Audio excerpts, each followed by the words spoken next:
ಈ ಉದ್ದಿನ ವಡೆಯನ್ನು ಸಾಕಷ್ಟು ಜನ ಈ ಒಂದು ಮೊಸರಲ್ಲಿ ನೆನೆ ಹಾಕ್ಬಿಟ್ಟು ಭಾಳ ವಿಶೇಷವಾಗಿ ಕಾಗೆಗೆ ಹಾಕಿದರೆ ತುಂಬ ಪಾಸಿಟಿವ್ನ ತಂದುಕೊಡುತ್ತೆ. ಮೊಸರನ್ನ ವೆಜ್ಜಿಗೆ ಸಂಬಂಧಪಟ್ಟಂಥವ್ರು ಮೊಸರನ್ನ ಮತ್ತು ಉದ್ದಿನ ವಡೆನ ನೆನೆ ಹಾಕ್ಬಿಟ್ಟು ಕಾಗೆಗಿಟ್ಟಿದ್ರೆ ನಿಮಗೆ ತುಂಬ ಪಾಸಿಟಿವ್ ಬರುತ್ತೆ.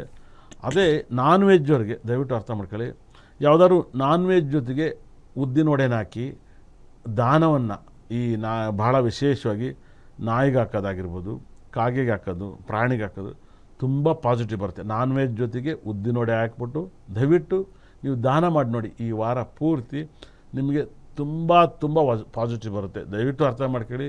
ಅದು ಕೋಳಿ ಮಟನ್ ಆಗಿರ್ಬೋದು, ಬಹಳ ವಿಶೇಷವಾಗಿ ಮೀನನ್ನು ದಯವಿಟ್ಟು ಮೀನು ಹಾಕ್ಬೇಡಿ. ದಯವಿಟ್ಟು ಕೋಳಿ ಮಟನ್ನು ಇಲ್ಲಾಂದರೆ ಕುರಿ ಮಟನ್ ಜೊತೆಗೆ ಉದ್ದಿನ ವಡೆ ನೀವು ಮನೇಲಿ ಮಾಡ್ತಿರೋ, ಹೋಟ್ಲ ತಂದ್ಕೊಳ್ತಿರೋ. ಸಾಕಷ್ಟು ಜನ ಬ್ಯಾಚುಲರ್ ಇರ್ತಾರೆ, ಸರ್ ನಮ್ಮ ಮನೇಲಿ ಇರೋಕ್ಕಾಗಲ್ಲ, ನಮ್ಮಲ್ಲಿ ಮಾಡೋಂಥ ಒಂದು ಕೋಳಿ ಐಟಮ್ಸ್ ಸಾಂಬಾರು ತಗೊಬಂದು ಅದ್ರ ಜೊತೆಗೆ ಒಂದು ವಡೆ ತಗೊಂಡು ನೆನೆ ಹಾಕ್ಬಿಟ್ಟು ಕೆಲಸ ಕಾರ್ಯ ಮದುವೆ ಆಗ್ತಾಯಿಲ್ಲ, ಫೈನಾನ್ಸ್ ಪ್ರಾಬ್ಲಮ್, ಇದನ್ನು ನೀವು ಕಾಗೆಗೆ ಹಾಕಿ ನೋಡಿ. ಬೆಳಗ್ಗೆಲೆ ಕಾಗೆಗಳು ಬರ್ತವೆ. ನೀವು ಹಾಕಿ ನೋಡಿ, ಸಿಗ್ನಲ್ ಎಲ್ಲೇ ಇರ್ತದೆ, ಹಳ್ಳಿಲೋ ಟೌನಲ್ಲೋ. ನಾನು ಈಗಲೂ ಕೂಡ ಕಾಗೆಗೆ ಹೋಗ್ಬೇಕಾದ್ರೆ ಎಲ್ಲರೂ ಸಿಕ್ಕಿದರೆ ನಾನು ರೋಡಲ್ಲಿ ಮೊಟ್ಟೆ ಇಟ್ಬಿಡ್ತೀನಿ. ಆಲ್ರೆಡಿ ಕಾಕ ಅಂದರೆ ಮೊಟ್ಟೆ ತಗೊಬಿಡ್ತೀನಿ, ಅಲ್ಲಿ ಚಿಲ್ಲರೆ ಅಂಗಡಿ ಇದೆ, ತಗೊಂಡು ಇಟ್ಬಿಡ್ತೀನಿ. ಕಾಗೆ ಅದನ್ನು ತಿನ್ನುತ್ತೆ, ಮೊಟ್ಟೆ ಸಿಪ್ಪೆನೂ ಕೂಡ ತಿನ್ನುತ್ತೆ. ಇದು ನನ್ನ ಲೈಫಲ್ಲಿ ನಡೆದಿದೆ. ತುಂಬ ಮಿರಾಕಲ್ಲು. ಇದನ್ನು ಎಷ್ಟು ಮಾಡ್ತಿರೋ ಅಷ್ಟು ನಿಮ್ಮ ಲೈಫಲ್ಲಿ ಸಿಕ್ಕಾಬಟ್ಟೆ ಒಳ್ಳೆಯದಾಗುತ್ತೆ.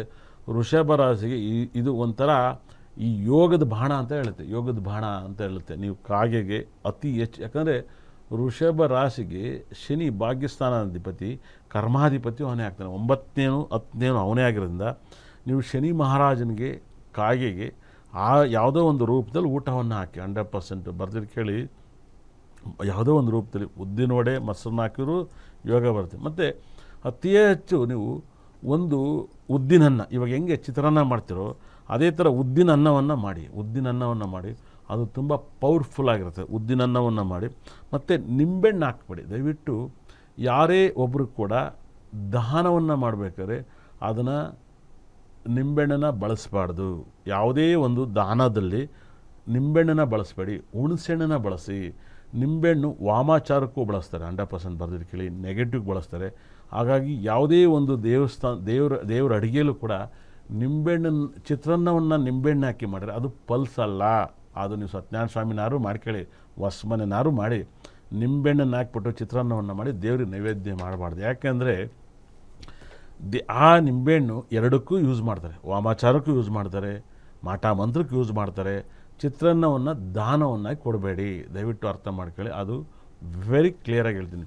ಅದನ್ನೇ ಹುಣ್ಸೆಹಣ್ಣು ಚಿತ್ರಾನ್ನವನ್ನು ಮಾಡಿ ಹುಣ್ಸೆಹಣ್ಣು ಹಾಕಿ. ಹುಣ್ಸೆಹಣ್ಣು ತುಂಬ ಬೆನಿಫಿಟ್ಟು. ದೇವರಿಗೆ ಬಹಳ ವಿಶೇಷವಾಗಿ ಹುಣ್ಸೆಹಣ್ಣನ್ನು ನೀವು ಬಹಳ ಅರ್ಥಪೂರ್ವಕವಾಗಿ ಭಗವಂತನಿಗೆ ಮಾಡಿ. ದೇವರಿಗೆ ಪುಳಿಯೋಗರೆಯನ್ನು ಹುಣ್ಸೆಹಣ್ಣಲ್ಲಿ ಇದರಲ್ಲಿ ನಿಂಬೆಹಣ್ಣಲ್ಲಿ ಮಾಡಲ್ಲ, ಪುಳಿಯೋಗರದಲ್ಲಿ ಮಾಡ್ತಾರೆ. ದಯವಿಟ್ಟು ಅರ್ಥ ಮಾಡ್ಕೊಳ್ಳಿ.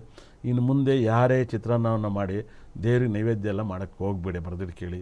ಅದನ್ನು ಭಗವಂತನಿಗೆ ಹುಣ್ಸೆಹಣ್ಣು ಹಾಕಿ ಚಿತ್ರಾನ್ನ ಮಾಡಿ. ತುಂಬ ವಿಶೇಷವಾದ ಹುಣ್ಸೆಹಣ್ಣು ತುಂಬ ಎನರ್ಜಿನೂ ತಂದುಕೊಡುತ್ತೆ, ಭಾಳ ಲಕ್ಕನ್ನು ತಂದುಕೊಡುತ್ತೆ. ಇದನ್ನು ದಯವಿಟ್ಟು ಮಾಡಿ. ವೃಷಭ ರಾಶಿಯವರಿಗೆ ನಿಮಗೆ ದೊಡ್ಡ ಗಂಡಾಂತರಗಳು, ಸಾವು ನೋವು ದುಃಖ, ಮನೆ ಬಿಡೋದು, ಮನೆಯವ್ರ ಮಾತು ಬಿಡೋದು, ಕುಟುಂಬದವ್ರ ಮಾತು ಬಿಡೋದು. ಇನ್ನು 2 ವರ್ಷದಲ್ಲಿ ನೀವು ಬರ್ಬತ್ತಾಗಿ ಬೀದಿಗೆ ಬಂದುಬಿಡ್ತೀರ. ಎಷ್ಟೋ ಜನ ಸತ್ತೇ ಹೋಗ್ಬಿಡ್ತಾರೆ, ಇರೋದೇ ಇಲ್ಲ, ಕಷ್ಟ ನೋಡೋಕ್ಕೂ ಇರೋಕ್ಕಲ್ಲ, ಸುಖ ನೋಡೋಕ್ಕೂ ಇರೋಕ್ಕಲ್ಲ. ಪ್ರಾಬ್ಲಮ್ ಬರುತ್ತೆ. ಮತ್ತು ಶನಿ ದೃಷ್ಟಿ ವೃಷಭ ರಾಶಿಗೆ ಬರೋದ್ರಿಂದ ಬರೀ ಸುಳ್ಳು, ಮೋಸ, ಫ್ರಾಡು ಇದರಲ್ಲಿ ನಂಬರ್ 1 ಮಾಡಿರ್ತಾರೆ 100%. ಒಂದು ತಿಂಗಳಲ್ಲಿ 10 ನಿಮಿಷ ಕೂಡ ನಿಯತ್ತಾಗಿ ಬದುಕಿರೋಕ್ಕೆ ಸಾಧ್ಯ ಆಗಲ್ಲ. 10 ನಿಮಿಷ ಯಾರ್ದಲ್ಲಿ ಕಂಡರ್ ಬರೋದು ಮಾತಾಡ್ತಿರ್ತಾರೆ, ಇಲ್ವಾ ಯಾವ್ದಾರು ಕಂಡರ್ ಸಾಲದಲ್ಲಿ ಬದುಕ್ತಿರ್ತಾರೆ, ಇಲ್ವಾ ಕಂಡೋರ್ ಪ್ರಾಪರ್ಟಿಲಿ ಬದುಕ್ತಿರ್ತಾರೆ, ಬರೀ ಸುಳ್ಳು ಹೇಳ್ತಿರ್ತಾರೆ. ಇದನ್ನ ಹೆಂಗಾರ ಮಾಡಿ ಒಂದು ದಿವಸಕ್ಕೆ ಸತ್ಯವಾಗಿರೋಕ್ಕೆ ಟ್ರೈ ಮಾಡಿ. ಒಂದು ದಿವಸಕ್ಕೆ ವೃಷಭ ರಾಶಿರು ಒಂದು ದಿವಸಕ್ಕೆ ಟ್ರೈ ಮಾಡಿ ನೋಡಿ. ಫಸ್ಟು ವೃಷಭ ರಾಶಿಲಿ ರೋಹಿತ್ ಶರ್ಮಾ ಸುಮ್ಮನೆ ಕೂತ್ಕೊಳ್ತಾರೆ ಮ್ಯಾಚ್ ಆಡ್ದಲೇ. ಯಾಕೆ ಕೂತ್ಕೋಬೇಕು? ಟೀಮ್ ಒಗ್ಗಟ್ಟಿಲ್ಲ. ಇಂಡಿಯನ್ ಟೀಮಿಗೆ ಆಡ್ಬೇಕಾದ್ರೆ ನಾನು ಟೀಮಿಗೆ ಆಡ್ತಾರೆ, ಮುಂಬೈಗೆ ಆಡ್ಬೇಕಾದ್ರೆ ಒಬ್ಬರು ನೆಟ್ಟಿಗೆ ಇರೋಕ್ಕಲ್ಲ ನೋಡಿ. ಭಾಳ ಚೆನ್ನಾಗಿ ಅರ್ಥ ಮಾಡ್ಕೊಳ್ಳಿ. ಸಿಂಹ ರಾಶಿ ಟೈಮ್ ಕೆಡುತ್ತೆ ಅಂತ ಹೇಳ್ತಿದ್ದೆ, 100% ಹೇಳ್ತಿದ್ದೀನಿ ಕೇಳಿ. ಇದಕ್ಕೆ ಕಾರಣ ಮುಂಬೈಯರೇ, ಬರೆದಿಟ್ಟು ಕೇಳಿ. ವೃಷಭ ರಾಶಿಯರು ಅತಿ ಹೆಚ್ಚು ಹುಷಾರಾಗಿರ್ಬೇಕು ನೋಡಿ. ವಿಜಯಕಾಂತ್ ಅವ್ರ ವೈಫ್ ತಮಿಳ್ನಾಡಲ್ಲಿ ಕ್ಯಾನೋಸ್ ಮಾಡ್ತಾರೆ. ಅವ್ರು ಮಾಡಬೇಕಾದ್ರೆ ಒಂದು ಮಾತು ಹೇಳ್ತಾರೆ, ಅಲ್ಲಿ ಸ್ಟಾಲಿಯನ್ ಕೂತಿರ್ತಾರೆ ಪಕ್ಕದ ವೇದಿಕೆ ಮೇಲೆ. ಇವ್ರು ಹೇಳ್ತಾರೆ, ಅಣ್ಣನ ಬಗ್ಗೆ ಏನು ಹೇಳ್ತೀರಾ, ಅಣ್ಣನ ಮೇಲೆ ಅಪಚಾರವನ್ನು ಹೇಳ್ತಾ ಇದ್ದೀರಾ. ಅಣ್ಣ ಏನು ಮಾಡ್ತಾರೆ, ಗಾಂಜಾ, ಡ್ರಗ್ಸು, ಎಣ್ಣೆ ಇದೊಂದು ಕಂಪ್ಲೇಂಟ್ ಹೇಳ್ತಿರ್ತಾರ, ಬರೀ ಆ ಪಕ್ಷ ಅವ್ರು ಕೂರಿಸ್ಕೊಂಡು ಹೇಳ್ಬಿಡ್ತಾರೆ ಮೆತ್ತಗೆ. ಹೇಳ್ದಂಗೂ ಆಗಬೇಕು, ಅಣ್ಣಗೆ ತಗೊಳ್ದಂಗೂ ಆಗಬೇಕು. ಇದು ವಿಜಯಕಾಂತ್ ಅವರ ವೈಫ್ ಹೇಳಿದ ಮಾತು. ವೃಷಭ ರಾಶಿ, ನೀವು ಬರೆದಿದ್ದು ಕೇಳಿ. ಇದನ್ನು ಯಾಕೆ ಹೇಳ್ತಿದ್ರೆ, ವೃಷಭ ರಾಶಿಯವ್ರ ಮಾತನ್ನ ಜಾಸ್ತಿ ಕೇಳಕ್ಕೆ ಹೋಗಬೇಡಿ.